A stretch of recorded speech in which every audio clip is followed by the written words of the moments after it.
elected Thunder Bay Rainy River MP Marcus Powlowski. Marcus, first of all, congratulations. We haven't done an interview since the election. Yeah. It's probably been a bit of a whirlwind since you were elected.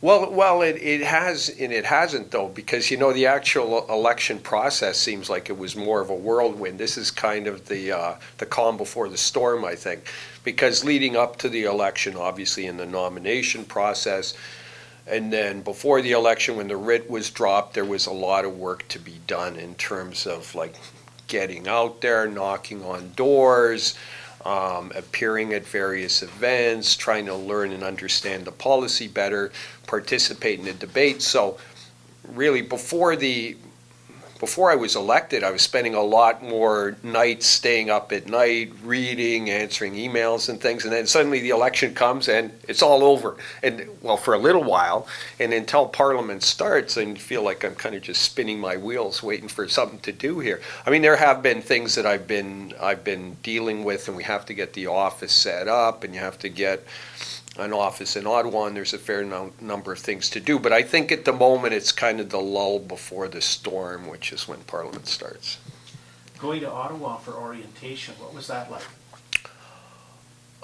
It was interesting. The orientation was with the House of Commons, and there's an orientation package which is for all candidates, where regardless of their party, and I thought that was really interesting because I went down there and there was our little group that met, and so you go and they give you various talks about like how to set up an office, how to employ people, which for some people know a lot about this kind of stuff, but for me as an emergency room physician, I've never had an office and employed people and done that kind of thing. So it's an interesting and new endeavor for me.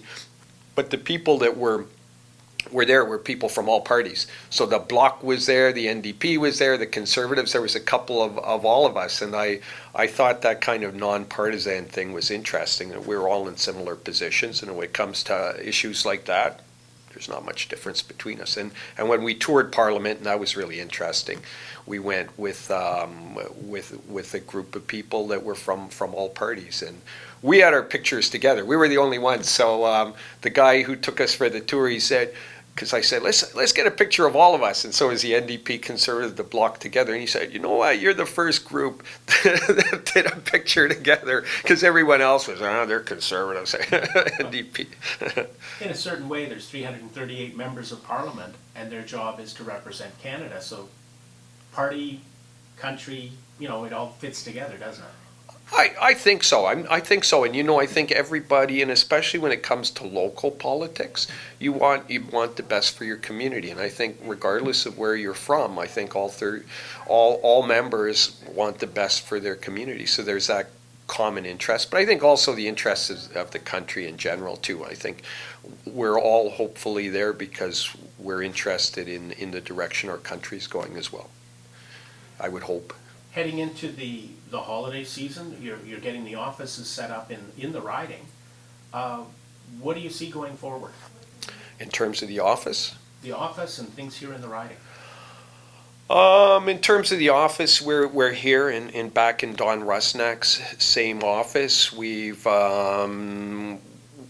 have the same office again in Fort Francis.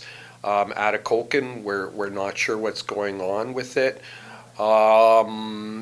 Obviously people have a lot of individual concerns about various things, like if they're getting their unemployment insurance, immigration matters, things like that, because that's part of what we do is we handle federal government, especially complaints about federal government services. Locally comes to the office, and so we have to kind of reestablish our structure, because for the last couple months there hasn't really been anything.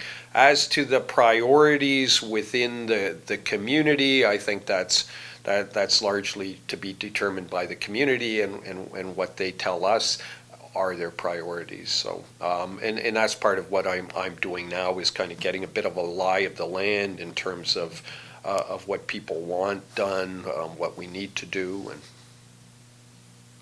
an exciting time coming forward. yes, I hope so. Marcus, thank you for taking the time. This is James with NetNewsLedger with our continuing Politics 2.0 coverage. Thank you.